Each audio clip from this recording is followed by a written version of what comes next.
দেশের সংকট উত্তরণে প্রয়োজনীয় সংস্কার শেষে নির্বাচন দরকার, এমনটাই জানানো হয়েছে জাতিসংঘ মহাসচিবকে। জানিয়েছেন বিএনপি মহাসচিব মির্জা ফখরুল ইসলাম আলমগীর। আর এনসিপির আহ্বায়ক নাহিদ ইসলাম বলেন, জাতীয় ঐকমত্য চায় জাতিসংঘ। শনিবার বিকালে রাজনৈতিক দলগুলোর সঙ্গে বৈঠক করেন অ্যান্টোনিও গুতেরেস।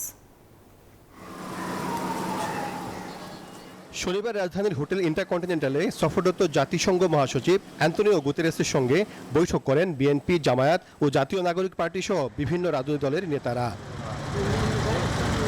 বৈঠক শেষে বিএনপি মহাসচিব মির্জা ফখরুল ইসলাম আলমগীর জানান, সংস্কার, জাতীয় ঐক্য ও নির্বাচন নিয়ে বৈঠকে আলোচনা হয়েছে। বিএনপির তরফ থেকে দ্রুত প্রয়োজনীয় সংস্কার শেষে জাতীয় নির্বাচনের বিষয়ে অভিমত তুলে ধরা হয়েছে বলে জানান তিনি। সংস্কার তো অবশ্যই করতে হবে, আমরা তো সংস্কারের কথা সবার আগে বলেছি। সেই সংস্কারটা অবশ্যই করতে হবে, কিন্তু সেই সংস্কারটা যত দ্রুত করা যায়, আমরা যেটা বলেছি, আমরা মূলত যে নির্বাচন কেন্দ্রিক যে বিষয়গুলো আছে সেগুলো করে ফেলা এবং তার দ্রুত ইলেকশন করা এবং একটা পার্লামেন্টের মাধ্যমে বাকি বিষয়গুলোকে আপনার করতে হবে। এটা একটা চলমান প্রক্রিয়া। জাতীয় নাগরিক পার্টির আহ্বায়ক নাহিদ ইসলাম বলেন, সংস্কার ছাড়া নির্বাচন হলে গণতন্ত্র টেকসই হবে না। বাংলাদেশের নির্বাচন ও সংস্কারের ক্ষেত্রে রাজনৈতিক দলগুলোর মধ্যে জাতিসংঘ ঐকমত্য দেখতে চায় বলে জানান তিনি।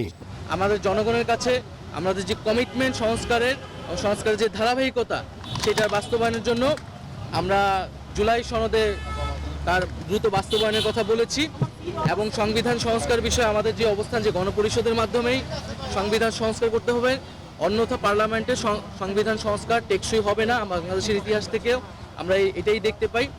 আমাদের সেই দলীয় অবস্থান আমরা সংক্ষেপে বলেছি। জাতিসংঘ মহাসচিবের সঙ্গে বৈঠক নিয়ে নিজেদের অবস্থান জানান জামায়াতে ইসলামী, গণসংহতি আন্দোলন ও এবি পার্টির নেতারা। রোহিঙ্গাদের ব্যাপারে নিরাপদে প্রত্যাবর্তন করবার জন্য জাতিসংঘ যে প্রয়াস চালিয়ে যাচ্ছে, অন্তর্বর্তীকালীন সরকারের সাথে একমত হয়ে এটা যেন আরো বেগবান করা হয়।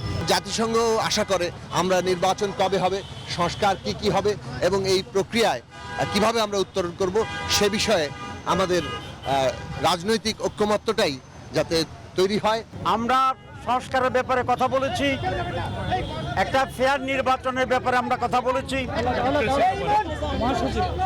টেকসই গণতন্ত্রের ব্যাপারে আমরা কথা বলেছি এবং জাতীয় ঐক্যের ব্যাপারে আমরা কথা বলেছি। জুলাই গণহত্যার বিচার নিশ্চিত করতে জাতিসংঘ মহাসচিবের সহযোগিতা চেয়েছে বৈঠকে অংশ নেয়া সব রাজনৈতিক দলের নেতারা। পাশাপাশি রোহিঙ্গাদের শান্তিপূর্ণভাবে মিয়ানমারে ফিরিয়ে নিতে সংস্থাটির উদ্যোগ প্রত্যাশা করেছেন তারা। সাইফুল ইসলাম, নিউজ 24, ঢাকা।